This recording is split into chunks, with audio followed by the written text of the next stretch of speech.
I, female 25, have a boyfriend, male 26, who suffers from a medical condition and pays for medication. He works hard despite his illness to help with rent and to afford medication and car repair. We visit my parents' house regularly. My boyfriend loves my parents and my 18 sister and loves being around them. His parents are both deceased and he calls my family warm and loving, and they love him too. So there have been no issues, except for a few days ago when we were at my parents' house for dinner. My sister stayed in her room the whole time, except for when dinner was ready. Usually she'd sit with us to chatter. I thought it was strange of her, but I didn't overthink it.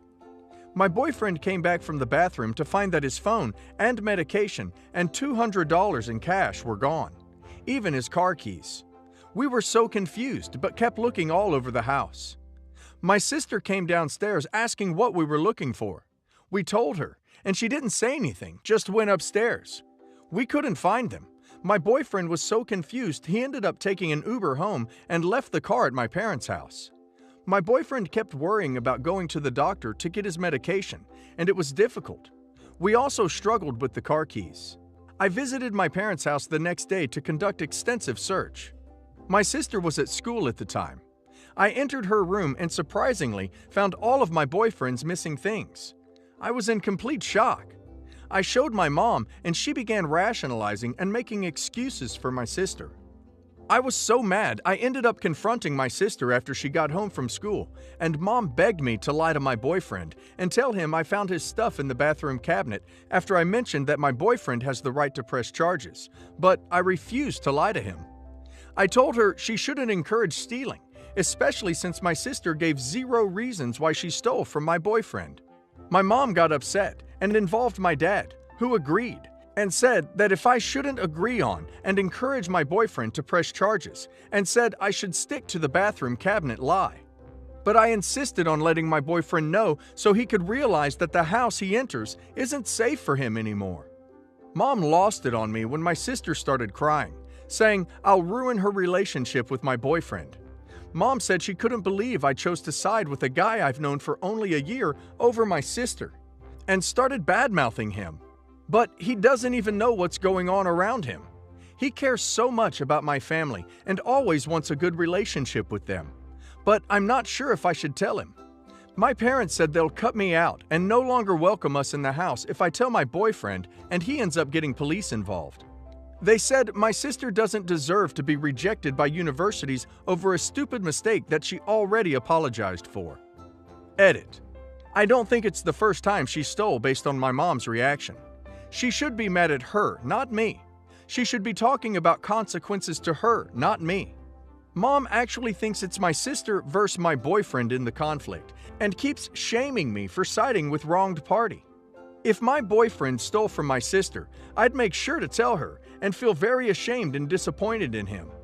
But Mom has always been overprotective of my sister, no matter what she does, which is wrong. She probably has a long history of stealing from her parents, which would explain why they sided with her so readily. Teenagers who pathologically steal, kleptomania, don't usually start out of the blue. They start young and learn as they go, working up to bigger thefts along the way. The parents have failed her by sticking up for her, and they're setting her up for jail time. She's definitely old enough to know better, but she's engaging in this compulsively, stealing things she doesn't even need. Money is one thing, but the guy's car keys? What she needs is therapy, specifically a criminal psychopathologist, to help her figure out the root cause of her condition.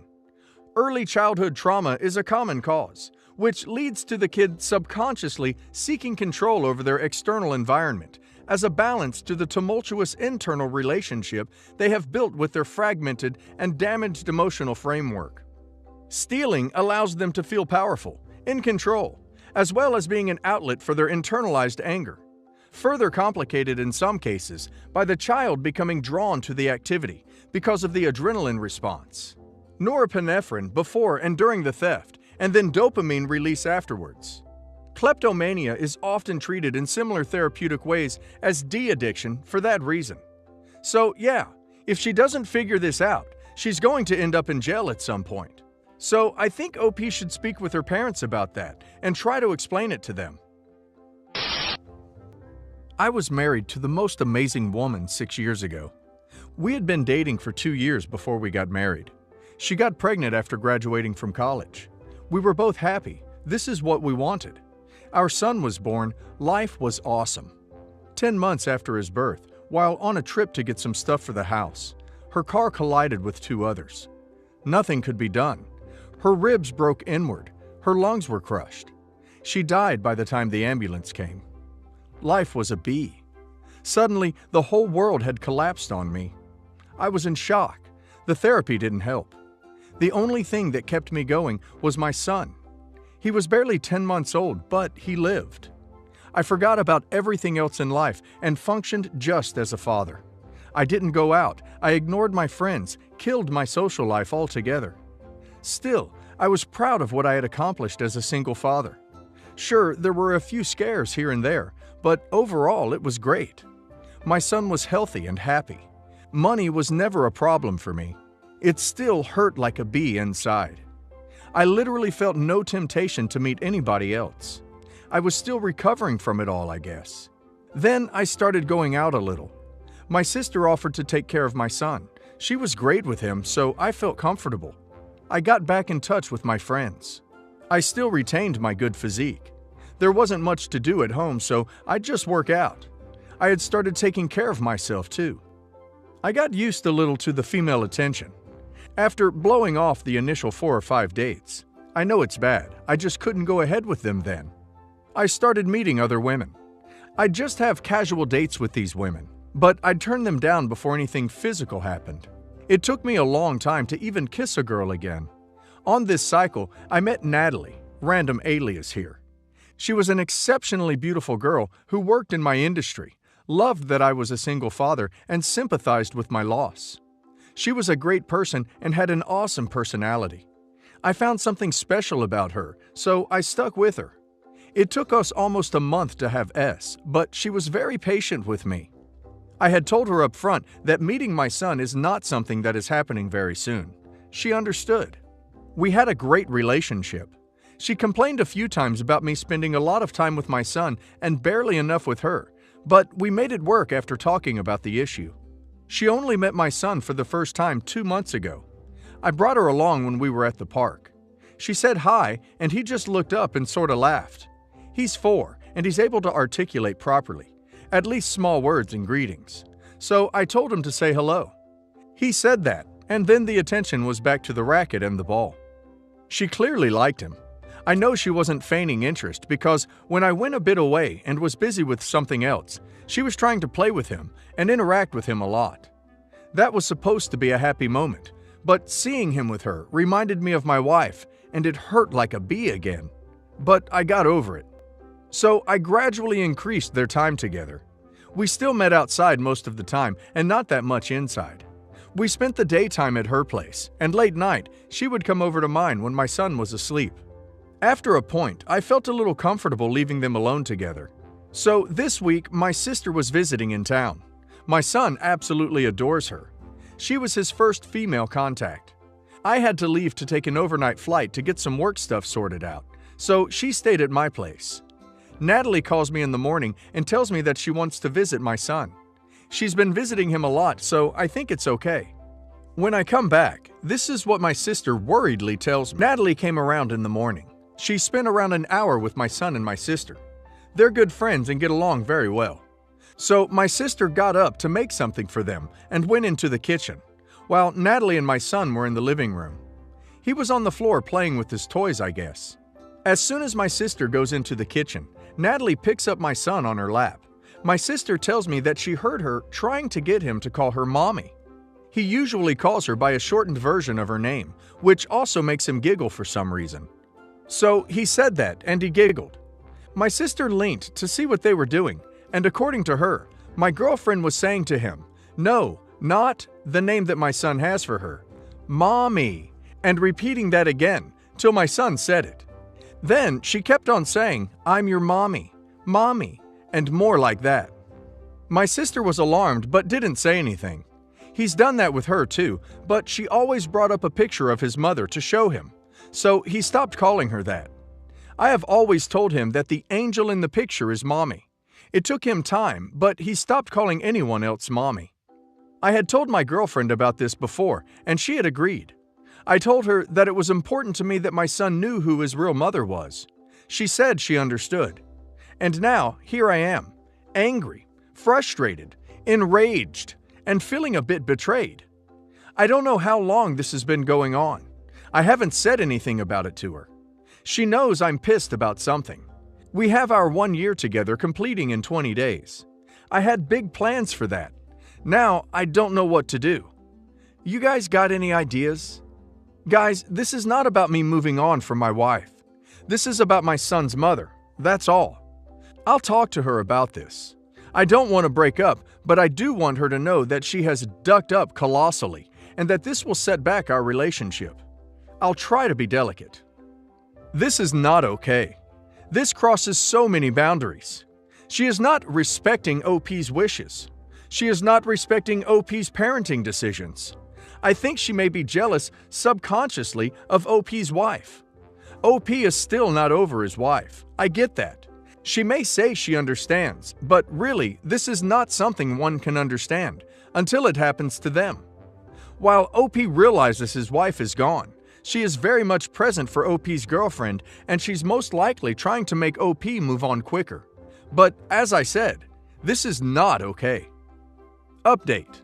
Basically, I talked to her. She did agree that this had indeed happened, so she didn't deny it. That was a good thing. I asked her why she did it.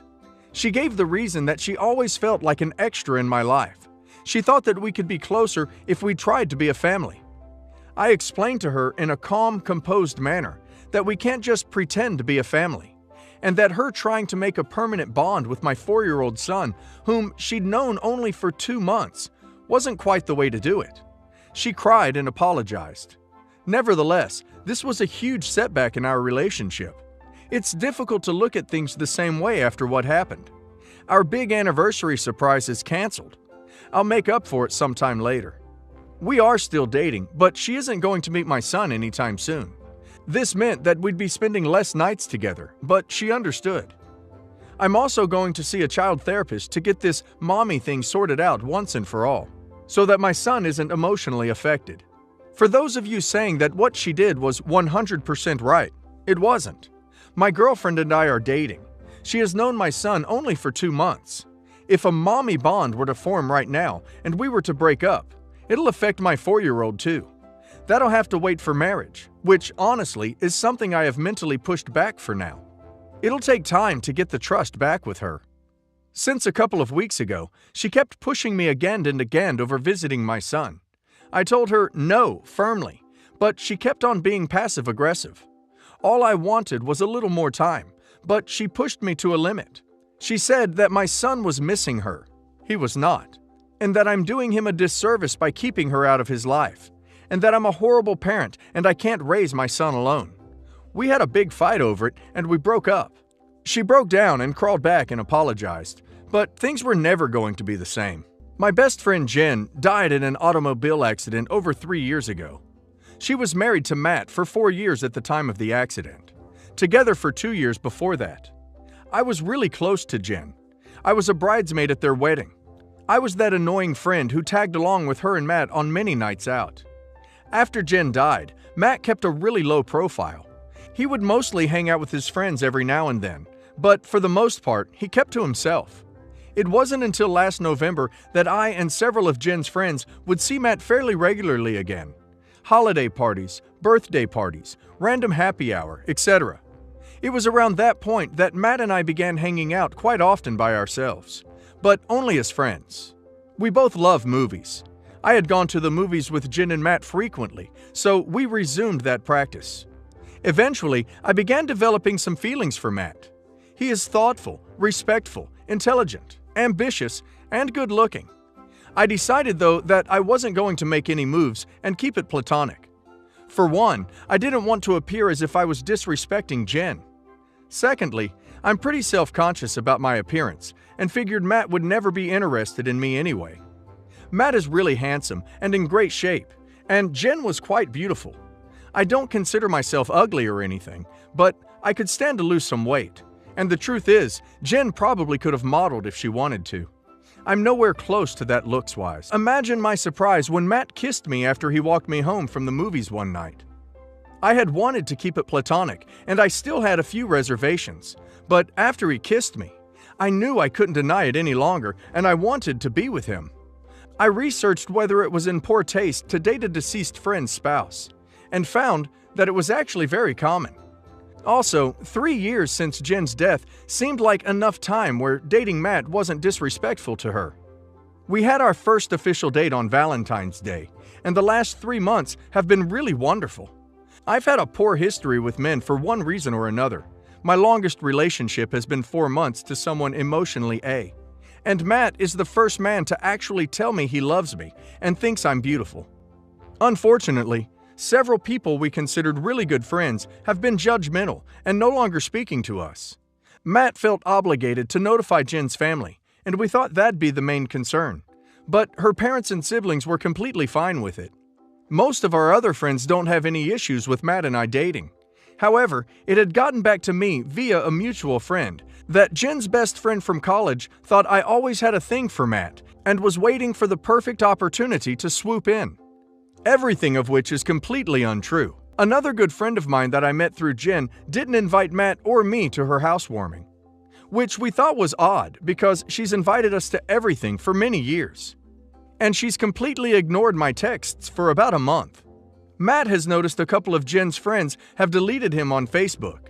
People he's known for 5 years and has been friendly with. A few people I've met through Jen deleted me also, but nobody I'm particularly close to.